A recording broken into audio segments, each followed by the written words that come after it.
Hey, how's it going? Today, I'm going to be taking this and turning it into this. So this is a 2004 YZ80 fork leg. It's a Kayaba made, so this would probably apply to most Kayaba forks to some extent, although there is slight differences throughout the years. I'm going to be showing you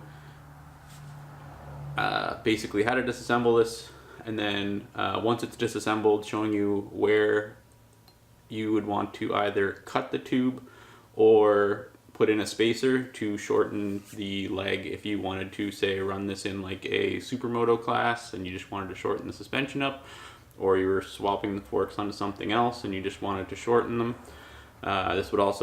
This guide could also be used if you wanted to change any of the seals, the sliders in either end, the springs, and also shows you how to get into the valving inside the valve body as well. So basically you can take this whole fork apart and you should be able to get in there and do what you need to. If you're installing race tech valves, for example, you'd want to get into the cartridge to change the valving. So step one is to break this down. We'll go over the tooling that we're going to need to disassemble this whole thing over on the bench. So this should be all of the stuff you will need to take it apart. I like using the impact to break stuff free, especially when it's old and rusty and crusty. I have here a 14 mil. That's just to actually drive my 12 mil hex. I didn't have a 12 mil hex, so I wound two nuts together and smashed the end of the threads so it bound up, and then used this to take the adjusters out of the bottom of the fork legs. But if you have a 12 mil Allen key, that would probably be better. Same with this 14 wrench, not really needed, but I again used it for this as well. So if you have a big Allen key, you can kind of ignore that. You need a 19 millimeter socket. I used this screwdriver here. I'll show you how I used it, but if you make the tool up out of a piece of copper pipe, you won't actually need to use this. A smaller screwdriver that fits in the bottom of the cartridge leg. Measuring stick, it's always useful just for measuring certain ODs and stuff. Basic set of Allen keys. You probably won't actually need those, but I just have them on the bench anyway. And then a 16 and a 17 mil wrench, and also a 19 mil wrench for also winding stuff out after you use the socket, and a heat gun. You'll also need, if you have the ability to make something up, a couple of these split blocks, soft jaws for the vise. Usually just drill a hole in a plate and then cut it in half on like a bandsaw or with a hacksaw. And in a pinch, if you don't have that, I didn't in this case for the diameters needed. I just used an old sway bar bushing, but a piece of rubber. If you have soft jaws for your vise that it won't mark up stuff. Big thing is not to crush the tubes. You don't want to crush the round things, which is why these are great for clamping onto the cartridge tube and stuff. So the tool you're actually going to need to make up is this guy here. It's like every 90 degrees there's a slit. Some guys have said they've made them out of a piece of like plastic pipe, although you could probably also make it out of a piece of copper. It measures 29 millimeters, so if you have a piece that's the OD is about 29 millimeters, that should work for you. And then you can just take a hacksaw or a grinder and cut little tangs into it so it'll engage up here at the top. I have a trick to get it out of there without that. Probably not the best way to go about it, but it did work. It didn't wreck anything, so I guess that's fine.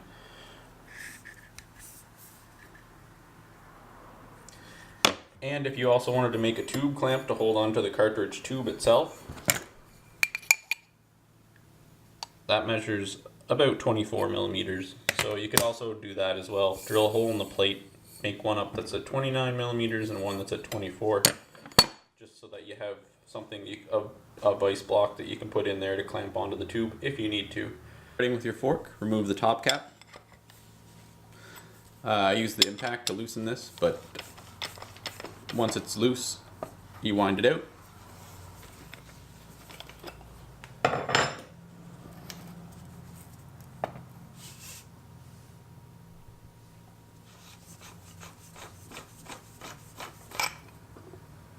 There will be oil that comes out of here, so get yourself a drain bucket and pour that out.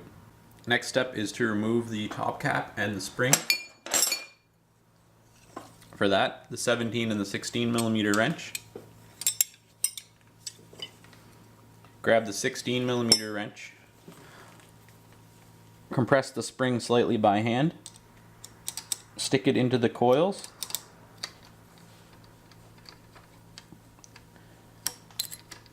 And lock it in underneath the spring alignment plastic piece here at the top. This takes the tension off the top cap, which makes it a little bit easier to finagle with. Then take your 17, put it on the nut at the top.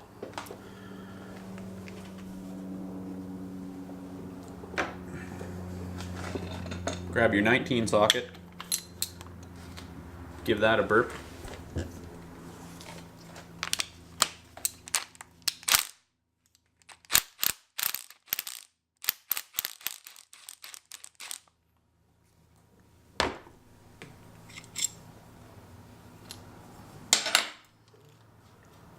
Remove the top cap. Remove the flat washer.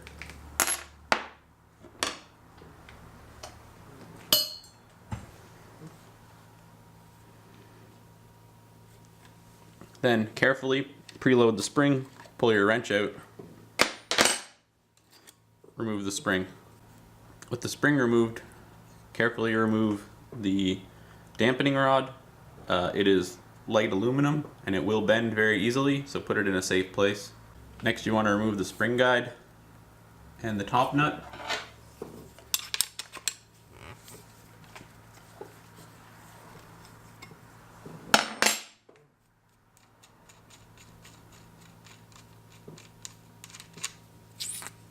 Once you're to this stage, you can actually take your leg back over to the bucket and compress the cartridge in and out a few times, and you'll probably get a bunch more oil that comes out of the tube.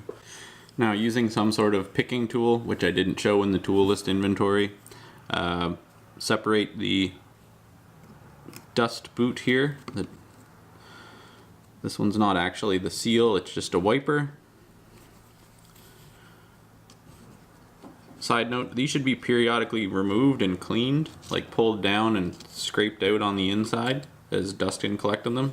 Nobody ever does. Usually they're packed full of stuff. And then once they get full of dirt, the dirt gets past them and into the main seal in here, and that wrecks everything. So inside of here there is a clip.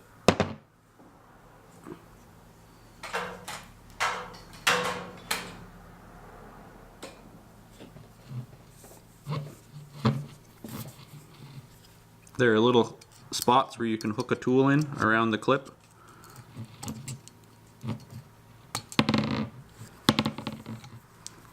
So just find the end and work the clip out all the way around. You can leave the clip on there. Next thing you want to do is take the leg and just hit it against the stop slightly like this a few times.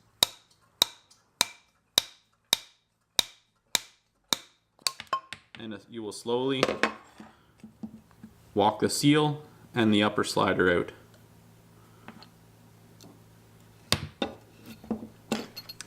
You can take your tube, it's basically bare at this point, clean it out and just set it aside. You will also want to inspect inside the tube for wear up on where the upper slider bushing, this guy here, runs inside the tube.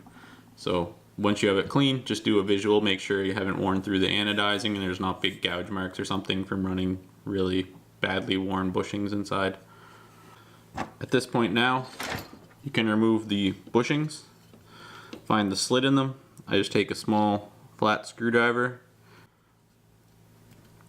So just take your pick tool, spread the gap here, push evenly, and remove. But again, don't pry it all the way out if you plan on reusing them. But they're relatively cheap, so you probably shouldn't reuse them anyway.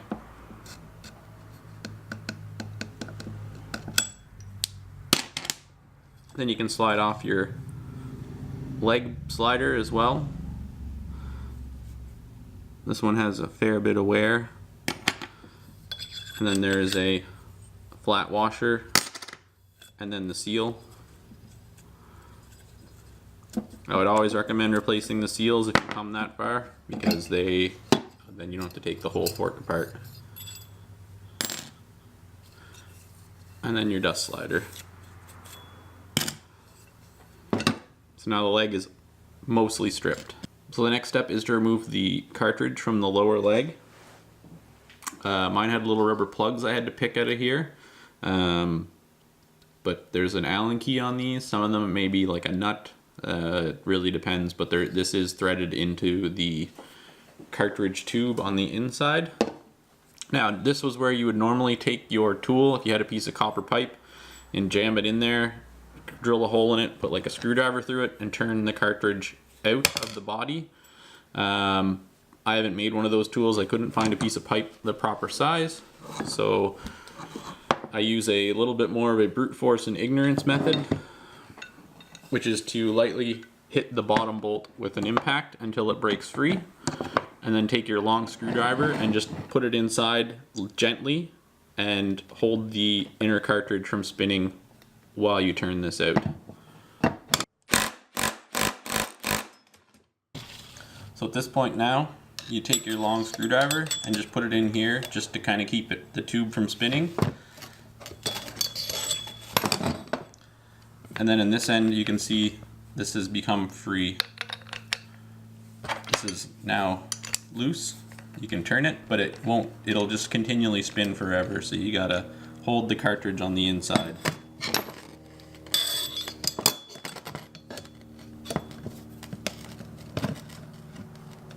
Also, don't lose these. These are the rotation perches for the springs.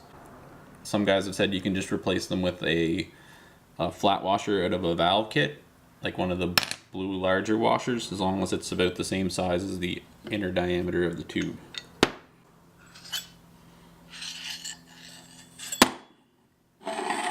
So you've now removed the cartridge. You may need something long to come through. This is now just sitting in there on an O-ring, and you can pop the adjuster out of the bottom.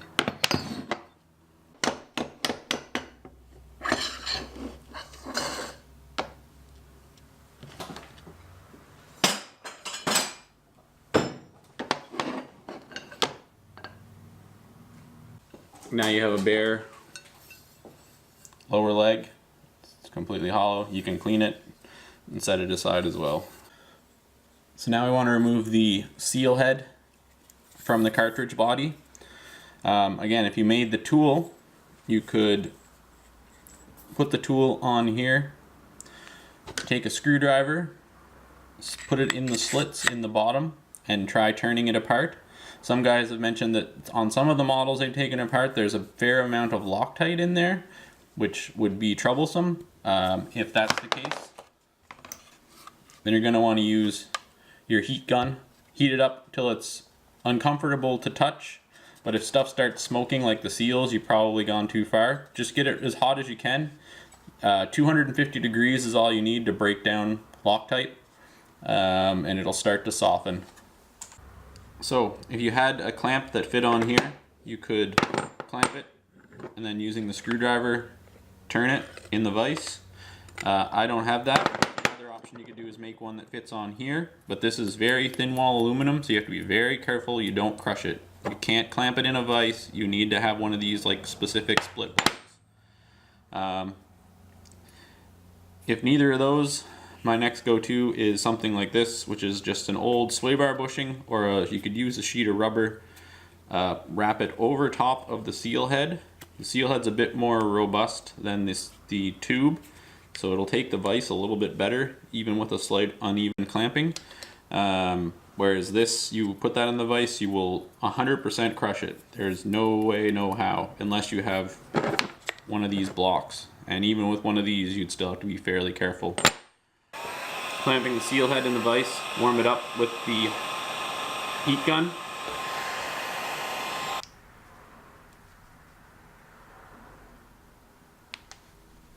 If you don't have a sway bar bushing, you can also just wrap it in a cloth. Take it, pull it tight onto the tines, wrap it around so that it actually engages on it, almost like it was like a strap wrench kind of thing. And then when it turns, it'll actually try and lock it up. And then clamp only on the seal head. Just make sure you're not clamping on the body. One other thing is, when you try and turn the wrench, if you give it a quick hit, almost like you're an impact, sometimes that helps break it free.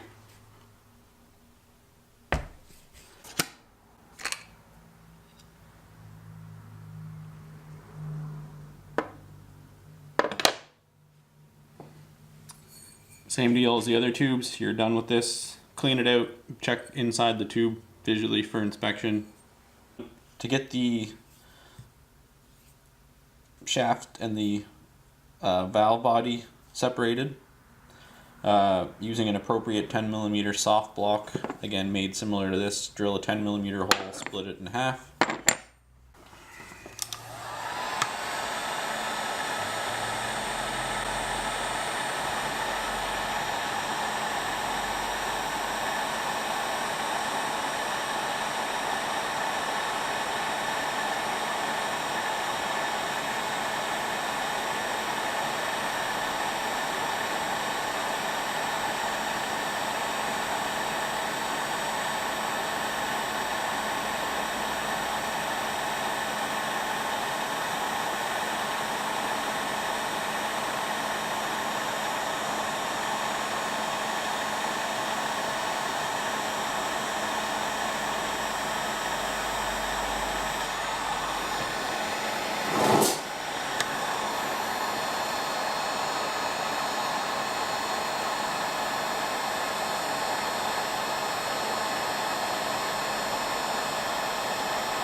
After a little bit of heat, releases the thread locker. You can thread the whole valve body off.